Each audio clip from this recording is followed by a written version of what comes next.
Si j'ai bien compris. Bien. Je veux commencer par là, oui. Pour revenir. Oui. L'incrédulité des cœurs, c'est fondé. La Bible dit dans Actes des Apôtres, chapitre 15. C'est l'apôtre Pierre qui parle toujours à la conférence de Jérusalem, parlant du Saint-Esprit, de l'expérience de Pierre, de Corneille. Il dit, Dieu qui connaît les cœurs, leur a rendu témoignage en leur donnant le Saint-Esprit aussi, de la même manière que nous. C'est-à-dire, Dieu rend témoignage à ton cœur. La Bible dit dans Galates que nous recevons l'Esprit de Dieu par la foi. L'Esprit qui avait été promis par la foi. L'apôtre Pierre encore dit dans Actes des Apôtres, le chapitre 5, le verset 38. Nous sommes témoins de ces choses. De même que le Saint-Esprit que Dieu a donné à ceux qui lui obéissent. Dieu ne peut pas donner le Saint-Esprit à quelqu'un qui est désobéissant, à un rebelle. Si vous voyez un rebelle à l'église, et puis il dit qu'il a le Saint-Esprit, ou bien il n'a pas d'abord, après il peut avoir le Saint-Esprit après, et on peut se poser la question si c'est le vrai. Dieu ne donne pas le Saint-Esprit. Je préfère croire à la Bible, je ne crois pas à un homme. Je préfère croire. Dieu donne le Saint-Esprit à ceux qui lui obéissent. Tu vis dans la fornication et tu viens me parler en langue. Je ne crois pas en ton esprit là. Je ne peux pas croire au Saint-Esprit là. Je ne peux pas. Ça, c'est un élément de discernement. C'est pourquoi on parlait de faux parler en langue. Maintenant, revenons donc sur la question au départ. Est-ce que c'est tous ceux à qui les apôtres imposaient la main qui recevaient le Saint-Esprit? Je réponds non. En citant toujours le même texte que vous avez cité, Actes des Apôtres, le chapitre 8. Les apôtres ne sont pas allés faire la discrimination à l'église. Lorsqu'ils imposaient les mains à tous les frères. Sans discrimination ou distinction. Ce n'est pas parce qu'on n'a pas donné tous les détails de la parole de Dieu que ça veut dire que les détails n'existent pas. Quand on médite la parole de Dieu, on peut voir certains détails. Mais ce n'est pas en public quand même que Simon le magicien est venu de proposer l'argent à l'apôtre Pierre pendant qu'ils étaient en train de rendre le ministère. Simon le magicien lui-même a reçu l'imposition des mains. Comme tout le reste des frères. Et il n'a pas, le Saint-Esprit n'est pas descendu sur lui. Et Pierre lui dit, je vois que tu es dans un fiel amer et dans les liens de l'iniquité. Tu n'as ni part ni lot dans cette affaire. De la même manière, ce n'est pas toutes les personnes pour lesquelles les apôtres ont prié en imposant la main qui ont été guéris. Comme on veut souvent faire croire, je suis désolé. L'apôtre Paul a imposé les mains aux malades, ils ont été guéris. Timothée lui-même était malade. Il dit, j'ai laissé Trophime malade à Milet. Et Épaphrodite allait mourir entre ses mains. Il dit que Dieu a eu pitié de lui afin qu'il n'ait pas tristesse sur tristesse. C'est Dieu qui guérit. C'est Dieu qui donne le Saint-Esprit, ce n'est pas les hommes. Et malheureusement aujourd'hui, la fausse doctrine, les faux prophètes sont certains détenteurs du Saint-Esprit dans leur poche. C'est eux qui donnent les orientations au Saint-Esprit. Saint-Esprit, maintenant, on t'envoie dans tes couloirs, va renverser les gens qui sont là-bas. Les gens tombent, ils sont renversés. Il dit maintenant arrête Saint-Esprit, viens de ce côté-ci. Allez, attrape-moi les gens s'ils renversent. Quand il veut se retourner vers les serviteurs ont déjà mis la cale comme ça, chacun se prépare à ne pas tomber. C'est de telle manière que si l'apôtre ou le prophète pose la question, il vient chez vous, les serviteurs disent que non. On manipule, et ça, c'est pas le Saint-Esprit, mes frères. Le Saint-Esprit n'est pas dans la poche de quelqu'un. C'est Jésus-Christ qui a reçu du Père le Saint-Esprit et qui repent. Il donne à qui il veut, à ceux qui lui obéissent, à ceux à la foi desquels il rend témoignage. Pour avoir le Saint-Esprit, il faut être obéissant et recevoir le témoignage de Dieu. Le Saint-Esprit viendra sur toi simplement, même si tu es seul dans ta chambre. Il viendra sur toi. À plus d'un niveau. C'est beaucoup plus au niveau de la personne qui s'engage. Oui. Est-ce qu'elle a un cœur sincère? Est-ce qu'elle est vraie? Est-ce qu'elle soupire? Comme soupire une biche après un courant d'eau. Moi aussi, ô Seigneur, je soupire après toi. Est-ce que les gens prient aujourd'hui pour le Saint-Esprit comme on prierait pour la nourriture? Quand on prie pour le repas, Seigneur, je te rends grâce pour ce repas béni et sanctifié. Au nom de Jésus, Amen. Seigneur, je te prie pour le Saint-Esprit, baptise-moi le Saint-Esprit. Au nom de Jésus, Amen. Mais c'est malheureux. Regardons dans Actes des Apôtres, chapitre 4. Les frères qui avaient déjà été baptisés du Saint-Esprit et qui exerçaient, lorsqu'il y a eu la menace, ils se sont rassemblés, ils ont dit, Seigneur, c'est toi qui as dit par la bouche de ton saint serviteur David, pourquoi ce tumulte parmi les nations, ces vaines pensées parmi les peuples, les rois de la terre se sont ligués. Il dit, en effet, c'est leur prière. Quand ton saint serviteur Jésus, Pilate et Hérode se sont ligués avec ces nations pour faire ce que ta main et ton conseil avaient arrêté d'avance. Et maintenant, Seigneur, vois leurs menaces. Donne à tes serviteurs d'annoncer ta parole avec une pleine assurance, en étendant ta main pour que se fassent des signes, des miracles, des prodiges, par le nom de ton saint serviteur Jésus. La Bible dit, pendant qu'ils étaient ainsi en train de prier, le lieu où ils étaient assemblés trembla. Et ils furent tous remplis du Saint-Esprit et ils annonçaient la parole de Dieu avec assurance. Frère, ils sont déjà baptisés du Saint-Esprit, hein, mais ils ont besoin toujours d'être remplis du Saint-Esprit. Frère, j'aurai toujours besoin jusqu'à ma mort d'être rempli du Saint-Esprit. Que les enfants de Dieu le comprennent. Quand tu t'en vas prier pour le Saint-Esprit, mais le Saint-Esprit, mon compagnon disait, le serviteur disait, l'Esprit sonde tout, même les profondeurs de Dieu. Dieu sonde nos cœurs et nos reins. Lui-même, on le sonde. Qui le sonde? L'Esprit de Dieu. Mais l'Esprit de Dieu est Dieu, il est le Dieu mystérieux. Quand le Saint-Esprit dit, il n'y a pas possibilité d'erreur. Le Saint-Esprit dit, mettez-moi à part Barnabas et Saul, à l'œuvre à laquelle je les ai appelés. Le Saint-Esprit dit, la Bible dit dans Hébreu, le Saint-Esprit montrait par là que l'accès au premier temple n'était pas encore ouvert tant que ceci, comme la Bible dit. C'est le Saint-Esprit. Les prophètes du Nouveau Testament devraient beaucoup plus dire, ainsi parle le Saint-Esprit. Et non pas ainsi dit l'Éternel. Je ne dis pas que c'est dit ça, c'est mauvais. Mais ils devraient dire, être courageux. Parce qu'il faut peut-être, ils savent. Tu blasphèmes contre le Saint-Esprit, tant pis. Vous comprenez? Tu pêches contre le Fils de l'homme, Dieu te pardonne. Dans Matthieu chapitre 12, non? Dieu te pardonne. Tu blasphèmes contre le Saint-Esprit. Il dit, tu es coupable d'un péché éternel. Tu n'obtiendras jamais de pardon dans la marque. Donc c'est grave. Le Saint-Esprit, c'est du sérieux. C'est du sérieux. Il ne faut pas s'amuser. Nous avons besoin, frère. Nous avons besoin d'être remplis du Saint-Esprit. Que Dieu m'entende, même comme je parlais là. Qu'il envoie, qu'il nous remplisse tous ici sur ce plateau du Saint-Esprit. Nous en avons besoin. Amen. Bien. Quel était le nom du serpent d'airain fait par Moïse dans le désert? Quel était le nom du serpent d'airain fait par Moïse dans le désert? Pasteur, ça c'est le quiz de cet après-midi ou de l'émission de ce jour. Pasteur Pierre, être baptisé et être rempli du Saint-Esprit. Est-ce que vous pouvez un peu lever l'équipe? C'est quoi de façon concrète? Être baptisé et être rempli. C'est vrai que les termes sont semblablement différents. Oui. Voilà, baptisé du Saint-Esprit, on se baptise une fois. Oui. Voilà. Et on est rempli après le baptême. Et on est rempli beaucoup plus dans ce cadre spirituel. On est baptisé par l'Esprit une fois. On est baptisé une fois. Oui. On est rempli de cet esprit, mais on peut être rempli même après le baptême. Oui. Oui. Maintenant, il y a dans le processus de la foi, comme nous disions la dernière fois, vous voyez ces disciples qui sont venus prier, après avoir vu des menaces, dans Acte 4, ils furent remplis. Ça veut dire que il y a ce qu'on appelait la dernière fois, mon co-panéliste le disait, le mot m'échappe, le maintien, la constance.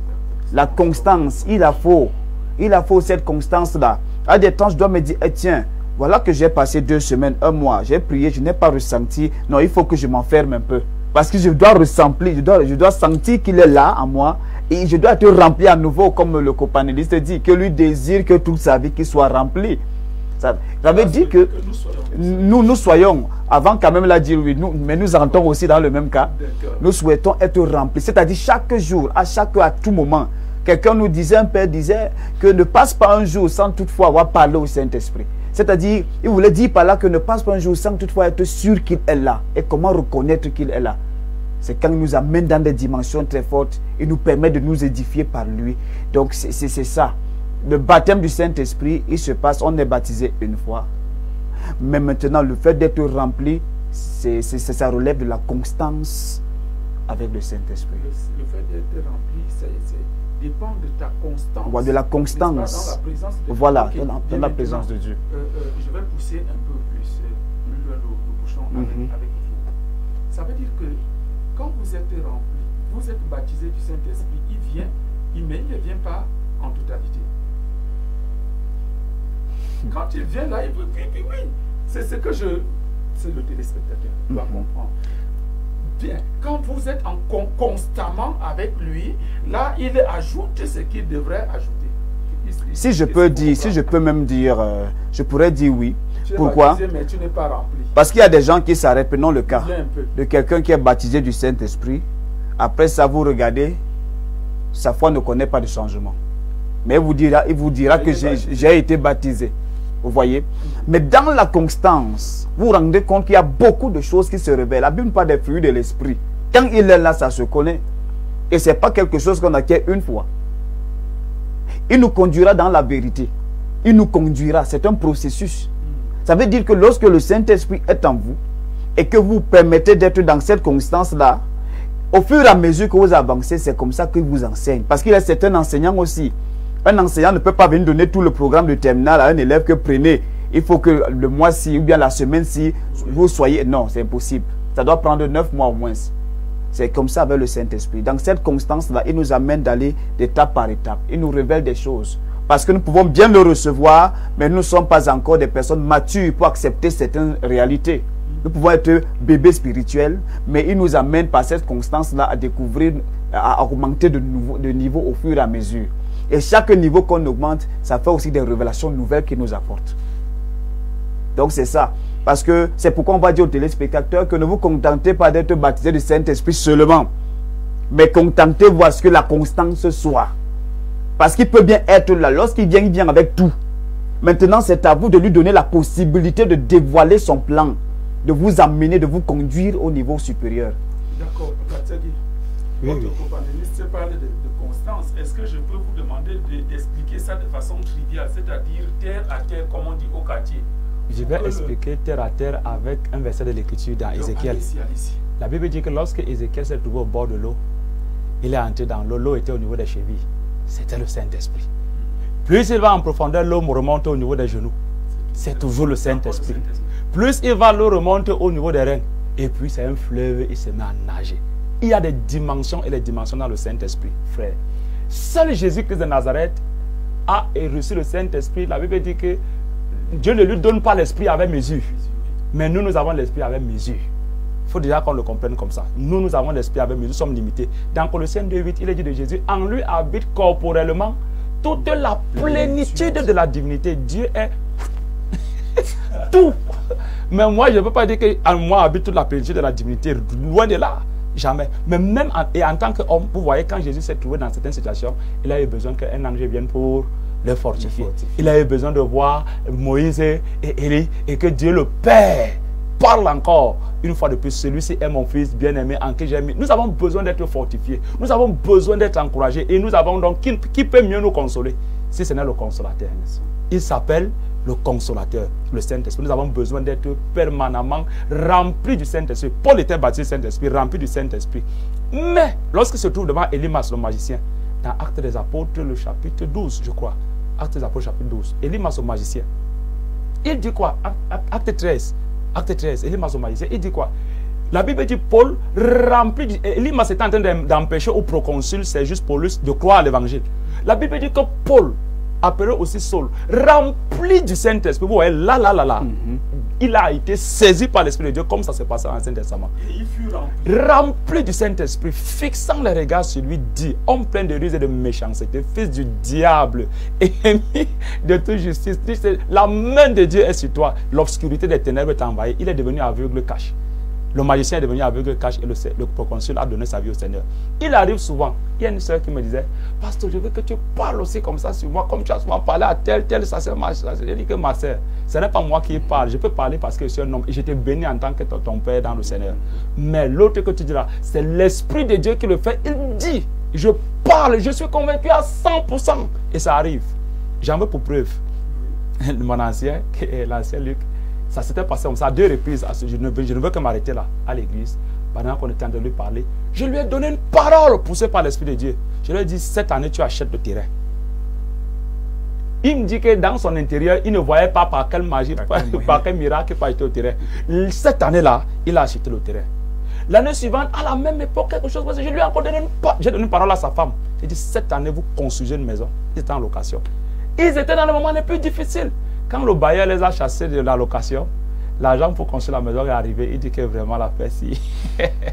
Ce n'est pas moi. C'est l'Esprit de Dieu qui l'a fait. Amen. Si je vais seulement dire, si je te dis maintenant, mon frère, comme je t'aime beaucoup, cette année tu construis un immeuble. Ça c'est moi. Tu ne peux pas construire. Je souhaite que tu construises. Donc, il ne faudrait pas que je sorte de ce plateau sans faire lever un équivoque. Tous parlent-ils en langue. C'est un truc où les faux docteurs s'appuient pour tromper les gens. Ou alors parce qu'eux-mêmes sont ignorants. Tous parlent-ils en langue. Tous prophétisent-ils. Oui. Et on ne touche pas le Saint-Esprit n'importe comment. Frère, je vous dis. Si tu n'es pas appelé de Dieu pour enseigner la doctrine de Dieu, reste tranquille. Reste tranquille. Tous parlent-ils en langue, tous prophétisent-ils, et ces gens viennent donc dire le parler en langue, c'est un don. Ce n'est pas tout le monde qui parle en langue. Mais parce que vous ne comprenez pas. Frère, ne vous laissez pas tromper. Dans l'affaire du parler en langue ici, il y a le parler en langue qui est un signe que Dieu nous donne, que nous avons reçu le Saint-Esprit. Il reste là, il devient un don. Je parle en langue quand je veux, je me tais quand je veux. Si je veux tout de suite, je vais parler en langue. Mais je ne le veux pas parler, c'est que je ne le fais pas passer, c'est le désordre. La parole de Dieu, le canon de la parole de Dieu, langue. Si je veux, je vais parler en langue. Si je veux, je vais parler en langue. Parce que c'est un don, Dieu me l'a donné.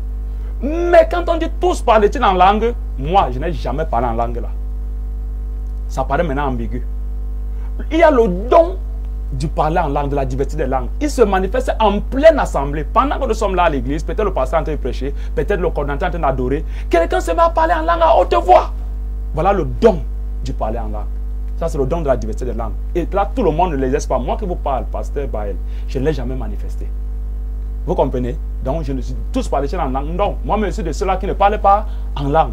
Mais je parle en langue parce que j'ai reçu le Saint-Esprit. Je n'ai pas le don de la diversité des langues. Dans le parler en langue, là, le don là, il y a aussi un don qui lui est complémentaire. On l'appelle le don d'interprétation des langues. En ce temps, celui qui parle en langue s'adresse aux hommes. Ça, c'est le don de la diversité des langues. Mais dans le parler en langue que Dieu nous donne quand on a reçu le Saint-Esprit, un homme peut entendre, il n'y a pas de problème. Mais là, je parle à Dieu, personne ne m'entend. Si Dieu permet que ce soit la langue de mon frère, il va entendre. Ça, c'est Dieu qui fait cela. Quand je vais parler, si je parle maintenant là, personne ne va m'entendre ici. Sauf si c'est sa langue que je vais parler. Et il va entendre, pas parce qu'il a un don de discernement, d'interprétation de langue, mais parce que c'est son dialecte. Vous comprenez donc? C'est un peu ça. Donc tous ne parlent pas en langue. Moi-même, je suis de ceux-là qui ne parlent pas en langue.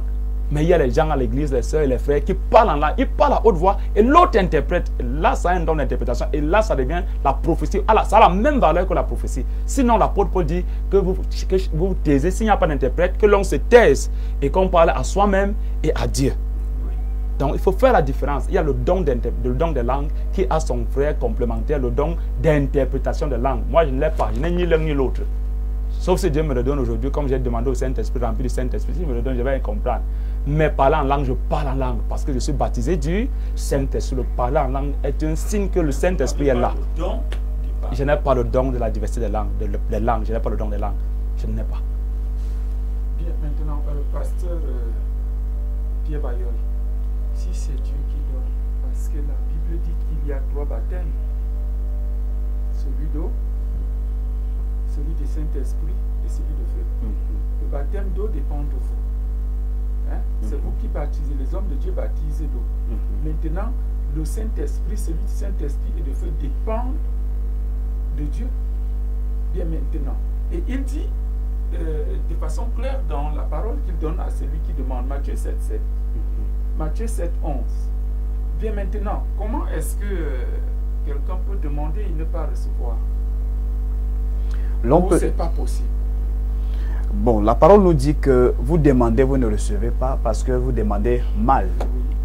Il faut d'abord noter ici que quelle est l'intention d'abord, parce qu'il faut le voir. Parce que si vous avez une mauvaise intention quand vous demandez l'Esprit de Dieu, que Dieu vous baptise de son Esprit, soyez-en sûrs, vous n'allez pas avoir cet Esprit. La deuxième des choses, c'est que quelle est votre disposition? On ne va pas cesser de parler de cela. La parole dit que ceux qui veulent s'approcher de Dieu, doivent lui prononcer le nom de Dieu, doivent s'écarter de l'iniquité. C'est pourquoi avant toute chose, surtout quand on va entrer pour demander l'Esprit Saint de Dieu, qu'on soit baptisé, il faut être sûr qu'on a déjà fait un travail dans sa propre vie. On a déjà renoncé à beaucoup de choses. Et on ne trompe pas Dieu. Vous ne pouvez pas dire que vous cherchez le Saint-Esprit pour avoir le Saint-Esprit et rentrer rapidement dans les mauvaises choses. Ne vous en faites pas. Dieu ne va pas vous en donner. Il ne va pas vous en donner. Donc, je n'avais pas fini. Allez-y, allez-y. Donc, je voulais dire par là que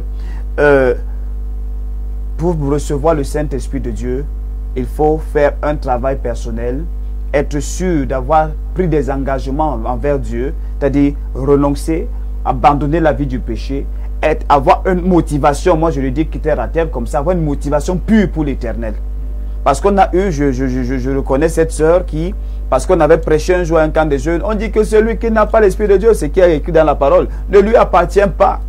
Ah! Bon, elle avait tellement demandé, oh Seigneur, baptise-moi aussi. Elle a pris du temps, comme les autres prenaient du temps. Les autres étaient baptisés, n'étaient pas baptisés. Mais s'il vous plaît, ce jour-là, elle s'est levée, elle a dit que Dieu, depuis je te demande l'Esprit Saint, tu ne veux pas me donner. Mais je vais un peu refaire un feedback dans ma propre vie. Elle dit, je reconnais que depuis que ma mère m'avait abandonné, m'a laissé à ma grand-mère, elle a se remariée, je ne l'ai jamais pardonné. Vous comprenez? Quand elle avait confessé ça, elle dit, oh, à partir d'aujourd'hui, je relâche ma mère, je pardonne ma mère. Je vous assure qu'elle n'a pas fait 10 minutes. 10 minutes. Et elle a eu même ce don. Elle a parlé, jusqu'à on était obligé de chercher une salle pour elle. Vous comprenez? C'est pour dire que la prédisposition. Et toutes les fois qu'on demandait, et regardez, net après que cela soit passé, quand elle est revenue vers nous, qu'est-ce qu'elle nous dit? Vous aviez dit que ceux qui n'ont pas l'Esprit de Dieu ne lui appartiennent pas. Moi aussi j'ai ça maintenant. Donc nous sommes au même pied. Mais s'il vous plaît, regardez sa foi par après. Elle n'a pas fait 2 ans. Elle n'a pas fait 2 ans. Donc c'est pour dire par là que quelle est la motivation? Si la motivation est pure, Seigneur, si tu me donnes ton esprit, je vais te servir. Je vais marcher selon. Je vous assure, Dieu aime les héros. Bâtissez-vous comme ça avec Dieu. Et l'Éternel aime de pareils défis. C'est pourquoi quand les disciples ont prié, ils ont dit à Christ que vois maintenant leur menace, donne-nous. Dieu savait qu'en leur donnant le Saint-Esprit, ils allaient bouleverser tout le monde pour la gloire de Dieu. Et c'est ce qui s'est passé. Ils ne pouvaient pas résister. Donc, voilà ces 2 choses que je peux dire à cet effet. D'abord, faire cette opération de nettoyage personnel. Et de 2, quelle est la motivation? Parce que l'Esprit de Dieu ne vient pas pour le folklore. Il ne vient pas jouer. L'Esprit de Dieu ne vient pas pour le folklore, il ne vient pas jouer.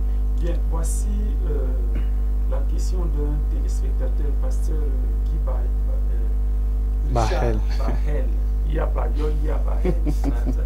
Pensez-vous que les détails des révélations que vous ignorez sur le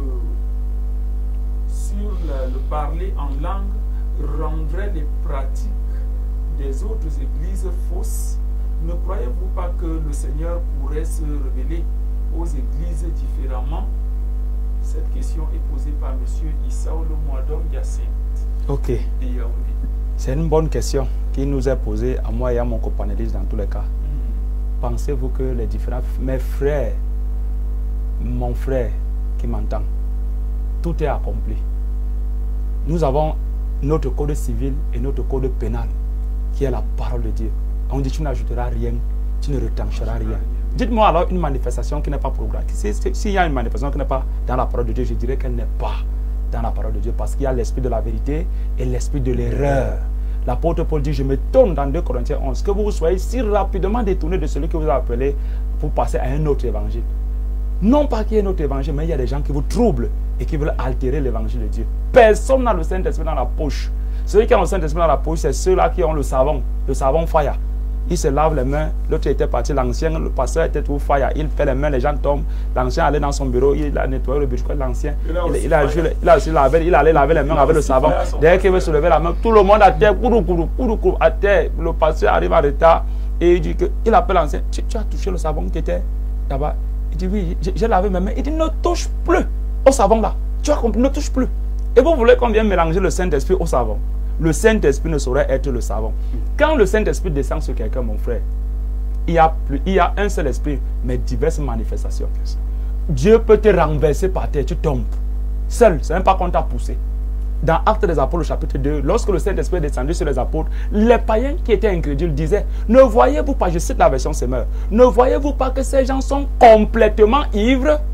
Un incrédule, quelqu'un qui est ivre avec les yeux peut se trouver dans quel état? Et c'est aussi pourquoi il peut aussi avoir les similitudes avec les démons. Les démons aussi peuvent renverser des gens. Le démon n'a rien créé. Même les manifestations là, il limite. Quelqu'un aussi, pendant qu'on chasse le démon, quelqu'un aussi peut se renrouler là. Le Saint-Esprit peut être jeté par terre. Dans le livre de Samuel, l'Esprit de Dieu s'est emparé de Samuel, s'est emparé de Saül. Ils ont commencé à prophétiser par terre nue.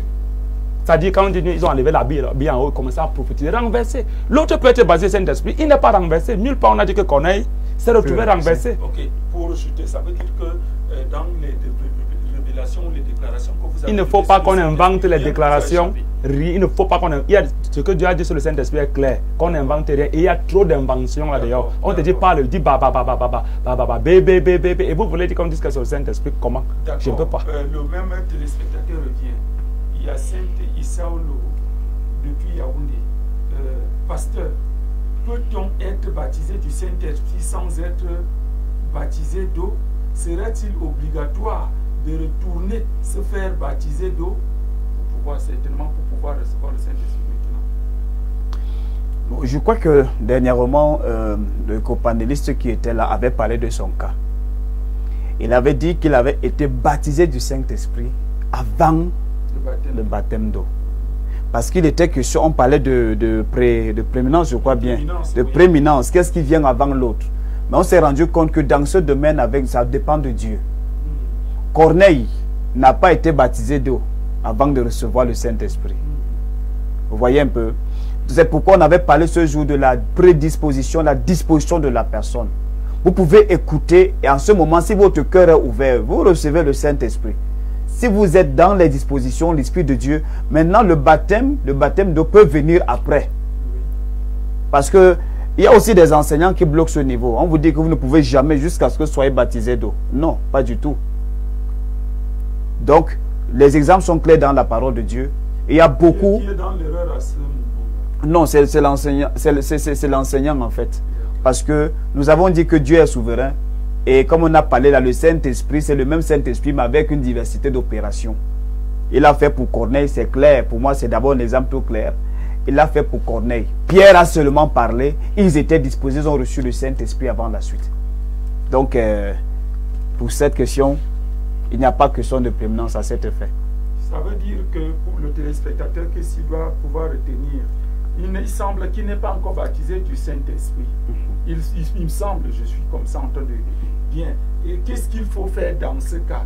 Aller se faire rebaptiser ou attendre que l'Esprit de Dieu vienne faire accomplir son œuvre en son temps? Bon, dans ce cas, moi je pourrais aussi répondre sur la marche de Christ. Vous voyez, comme il n'est pas encore baptisé du Saint-Esprit, et il n'est pas encore, je ne sais pas s'il est déjà baptisé d'eau. Bon, je ne sais pas, je ne suis pas en train de le juger, je prends un cas général. Vous savez, Jésus-Christ est sorti des eaux pour être baptisé de l'Esprit, pour être rempli. Bon, on peut dire baptisé parce que c'est le premier temps qu'on a vu l'Esprit descendre sur lui sous forme de colombe. Voilà, bien que déjà il était fils, mais il fallait suivre un cadran qui serait un peu un témoignage pour les autres. S'il n'a pas, peut-être s'il a déjà demandé l'Esprit Saint autant de fois et qu'il n'a pas encore reçu, bon, et nous l'avons dit ici, quitte d'abord à faire un travail personnel, essayer de voir s'il n'y a pas quelque chose qui peut clocher, mais entre-temps, il peut s'engager pour gagner d'abord un premier baptême d'eau. Parce qu'on connaît aussi des gens qui, moi je me souviens de cette sœur qu'on avait baptisée une fois. On l'a baptisée, net on la sortait des eaux. J'étais le révérend, je ne vais pas taire son nom, c'était pas une mauvaise affaire. C'était le révérend Yoka Moïse qui baptisait la sœur. Lorsqu'elle sortait, lorsqu'il a relevé la sœur de l'eau pendant qu'ils étaient dans les eaux, le Saint-Esprit est descendu sur eux. C'était le baptême. Or, elle demandait ce Saint-Esprit toutefois qu'on était à la réunion et tout et tout. Je ne sais pas. Ça veut dire que Dieu a un plan pour chacun. Et c'est là où la souveraineté de Dieu apparaît. Pour quelqu'un qui a peut-être demandé pendant longtemps ne reçoit pas. Qui sait, peut-être en se faisant baptiser que Dieu va permettre que ça s'opère. D'accord, c'est simple. Je pense que on peut recevoir, si je vous ai bien compris, on peut recevoir le baptême du Saint-Esprit avant l'eau. Ça peut aussi arriver. Ça peut arriver. Bien comme on peut recevoir les deux au même moment. Tout à fait. Moi, j'ai vécu une expérience pareille. Une âme qui a reçu le Saint-Esprit pendant qu'elle était dans l'eau. Bien, je ne sais pas si le téléspectateur est satisfait. Bien, pasteur Guy Bael, quelle est la place du Saint-Esprit dans l'Église? Je crois que nous avons déjà beaucoup parlé de ça. Je vais appuyer un peu une pan de sa question. D'accord. Est-il obligatoire lorsque tu es baptisé du Saint-Esprit d'aller encore te faire baptiser d'eau? Non, voici sa question. Pasteur, peut-on être baptisé du Saint-Esprit sans être baptisé d'eau? Deuxième pan. Et le pasteur a dit oui. Serait-il obligatoire de retourner se faire baptiser d'eau? Voilà, c'est de ça que je veux parler. Oui. Si quelqu'un est baptisé du Saint-Esprit, si c'est le vrai Saint-Esprit, il sera obligatoire de rentrer dans les eaux du baptême. Actes des Apôtres, chapitre 10. L'apôtre Pierre pose la question, dans la version seconde, dit, peut-on refuser l'eau du baptême à ceux qui ont reçu le Saint-Esprit aussi bien que nous? La version seconde dit, peut-on refuser de baptiser dans l'eau ceux qui ont reçu le Saint-Esprit aussi bien que nous? Et il ordonna, c'est un ordre, qu'ils fussent baptisés au nom du Seigneur Jésus. La Bible dit qu'il y a trois dans 1 Jean chapitre 5. Il y a trois qui rendent témoignage. L'esprit, l'eau et le sang. L'eau ne peut pas combattre l'esprit. L'esprit ne peut pas combattre le sang. C'est que c'est un peu le royaume de Dieu. Donc l'esprit de Dieu, si c'est le vrai Saint-Esprit, tu vas entrer dans l'eau. Pasteur Guy, voici le deuxième volet de sa question. Serait-il obligatoire de retourner se faire baptiser en d'autres temps? Il semble que la personne avait déjà, si la personne a déjà pris un baptême d'eau, retourner se faire baptiser d'eau. Non, jamais. Pourquoi? Est-ce qu'il y a contradiction dans le Seigneur? Voilà donc, si c'est dans ce sens. Si le téléspectateur est à l'écoute, il peut réagir s'il n'est pas satisfait. Cependant, s'il te plaît, oui. Dans Actes des Apôtres, chapitre 19, pour appuyer ce que le serviteur disait, l'apôtre Paul, quand il a posé la question aux Éphésiens, s'ils ont reçu le Saint-Esprit, ils ont dit non, il les a ramenés dans l'eau. Oui. Ils se sont baptisés et après ça, ils sont baptisés 2 fois. Et la deuxième fois, il a imposé la main, le Saint-Esprit est descendu. C'était une parenthèse. Ça veut donc dire que... Ils avaient été baptisés dans l'eau sans espérance du Saint-Esprit. Il dit, nous n'avons même pas entendu dire qu'il y a un Saint-Esprit. Quand nous amenons les gens à se baptiser, il faut qu'ils sachent que, comme ils se baptisent là, ils doivent demander le baptême du Saint-Esprit. Bien, je reviens sur la question que je viens de vous poser. Quelle est la place du Saint-Esprit dans l'Église? Le Saint-Esprit est tout. Je l'ai dit en entame de propos. Il est le consolateur. Il est le paraclet, le défenseur. Il est celui qui représente Jésus-Christ sur terre. Il est celui qui nous scelle, qui a la garantie de notre salut. La Bible dit dans Romains chapitre 8, celui qui n'a pas l'esprit de Christ ne lui appartient pas. Et c'est Christ, l'esprit de celui qui a ressuscité Jésus entre les morts, habite en vous. Celui qui a ressuscité Jésus rendra aussi la vie à vos corps mortels. Quand la trompette de Dieu sonnera pour l'enlèvement, c'est seulement ceux qui ont le Saint-Esprit en eux, scellés, qui vont partir. Tous ceux qui sont à l'église, ils sont enfants de Dieu, mais ils n'ont pas le Saint-Esprit en eux. Ils ont seulement le Saint-Esprit avec eux, vont l'attendre à la fin du monde pour la résurrection, avoir géré les places là-bas. La première résurrection, l'enlèvement, c'est la moisson. C'est les prémices de Dieu, la meilleure qualité du peuple de Dieu que Dieu prendra. C'est l'Esprit, il dit en Romains chapitre 8, verset 11. Et si l'Esprit de celui qui a ressuscité Jésus d'entre les morts habite en vous, celui qui a ressuscité Christ d'entre les morts rendra aussi la vie à vos corps mortels par son esprit qui habite en vous. Ça veut dire que si tu ne l'as pas, ce mystère ne se réalisera pas. Tu ne pourras pas te lever au son de la trompette. Dans 1 Jean, le chapitre 4, le dernier verset, je crois, et 1 Jean, chapitre 5, la Bible dit que la preuve que Jésus demeure en nous, pour terminer vos questions, je vais lire 1 Jean, chapitre 3, 1 Jean, chapitre 3, le dernier verset. Il dit, celui qui garde ses commandements demeure en Dieu et Dieu en lui. Et nous connaissons qu'il demeure en nous par l'Esprit qu'il nous a donné. Celui qui n'a pas l'Esprit de Dieu n'a aucune garantie absolument que le Père demeure en lui. Pasteur Pierre Bayeul, ça veut dire que celui qui n'a pas le Saint, qui a cru en Christ, Acte 16, 31 dit, crois au Seigneur Jésus et tu seras sauvé, toi et ta famille. Là, on ne voit pas l'intervention du Saint-Esprit. Bien, ça veut dire que celui qui a cru en Jésus et qui n'a pas le Saint-Esprit en lui, ira en enfer. C'est hypothétique en fait. Et il ira en enfer sûrement parce que s'il ne requiert pas, parce que le Saint-Esprit ici c'est le noyau déclencheur de tout en fait. C'est lui qui nous ouvre toute la visibilité. Je pourrais dire, il nous illumine dans cette marche. Le fait n'est pas de recevoir Christ, mais le fait de recevoir aussi le Saint-Esprit. Ça veut dire que Christ et le Saint-Esprit sont divisés. Ils ne sont pas divisés. Ok, s'ils ne sont pas divisés, avoir reçu Christ, ça veut dire de façon sous-entendue qu'on peut aussi avoir reçu le Saint-Esprit. S'ils ne sont pas divisés. Là, c'est sous-entendu. C'est sous-entendu. Mais il y a aussi des cas exceptionnels. Oui. Il y a des cas exceptionnels parce qu'il faut le noter. Le brigand sur la croix. Oui. Je peux bien dire, lorsqu'il s'est repenti devant Christ dans sa manière de dire, exceptionnellement, il a été propulsé dans le salut. Mais ces cas, il y a des cas exceptionnels. Il y a des cas exceptionnels en fait. D'accord. Nous sommes comme ça en train de tirer vers la fin. Il nous reste... Oui, allez-y très rapidement. Vous donnez votre mot de fin. Je l'ai dit ici que l'esprit, l'eau et le sang ne se contredisent pas. Oui. Si tu acceptes un sans refuser les autres, tu as accepté tout. Voilà. Mais si tu refuses un, tu as rejeté tout. Oui. Si tu acceptes Jésus et tu refuses le Saint-Esprit, je te garantis, tu périras en enfer. Mais si tu as accepté Christ, tu n'as pas refusé le Saint-Esprit. Mais pendant que tu es en train de prier pour le Saint-Esprit, la voiture vient te cogner, tu meurs, tu n'iras pas en enfer. c'est l'obéissance qui nous mène à la vie. Tu seras sauvé, sauf que tu ne participeras pas d'abord à la première résurrection. Ton salut sera garanti à la fin du monde. Voilà ce que nous avons dit. Nous n'avons pas dit que c'est parce que tu as l'Esprit de Dieu avec toi, mais sauf qu'il n'est pas encore en toi, il n'a pas été scellé en toi. Donc c'est un peu ça que je veux dire. Mon mot de fin, c'est 1 Jean chapitre 4, le verset 13. Et nous connaissons que nous demeurons en lui et qu'il demeure en nous en ce qu'il nous a donné de son esprit. Si tu n'as pas l'Esprit de Dieu, tu n'as aucune garantie, mon frère. Tu dois te battre pour avoir l'Esprit de Dieu en toi. Prier, jeûner, crier à Dieu. Parce que nous savons qu'il demeure en nous, que Jésus-Christ demeure en nous par l'Esprit de Dieu. Vous saluez votre épouse. J'ai salué mon épouse. Je salue mes enfants. Je salue mes enfants. Frère, c'est que la fausse doctrine énerve. Là, c'est vrai, la fausse doctrine énerve. Mais ça dépend de beaucoup. Pasteur Pierre Bayoy, votre mot de fin. Vous avez dit quelque chose qui peut donner le sourire à quelqu'un en disant il y a le cas du repentant à la croix. Jésus et le Saint-Esprit étant un, Jésus et son Père étant un, ça veut dire que si on a reçu un, comme votre copanéliste était en train de dire, on a reçu tous les autres.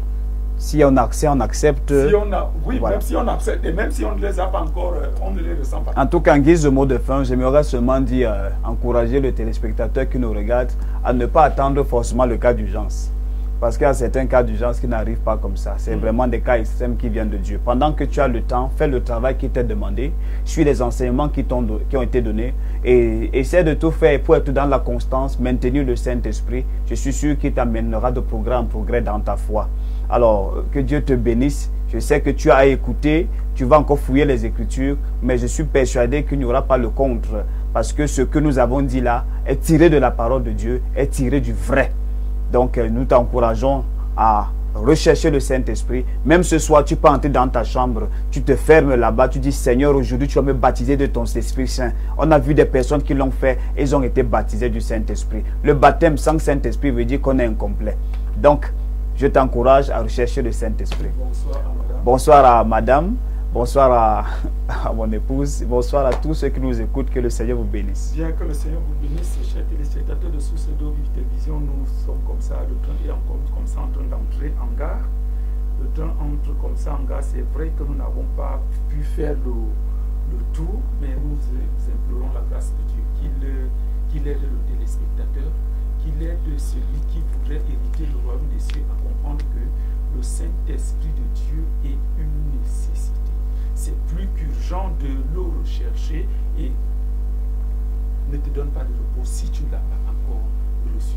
Bien, pour vous servir ici, nous avions à la supervision générale le docteur Jean-Moïse Mbok, à la technique pour l'histoire et Gabriel Obama, à la présentation ici, je suis Théophile Nyon, en bonne sans oublier notre secrétaire Tatiana Abenfo. Je salue comme ça aussi ma tendre épouse, Madame Nyon Florence, et mes enfants et tous les serviteurs de Dieu sérieux parmi lesquels le pasteur Ohana Béa Valentin et les autres. Que Dieu vous bénisse et à lundi prochain, s'il plaît à Dieu. Shalom, shalom, shalom.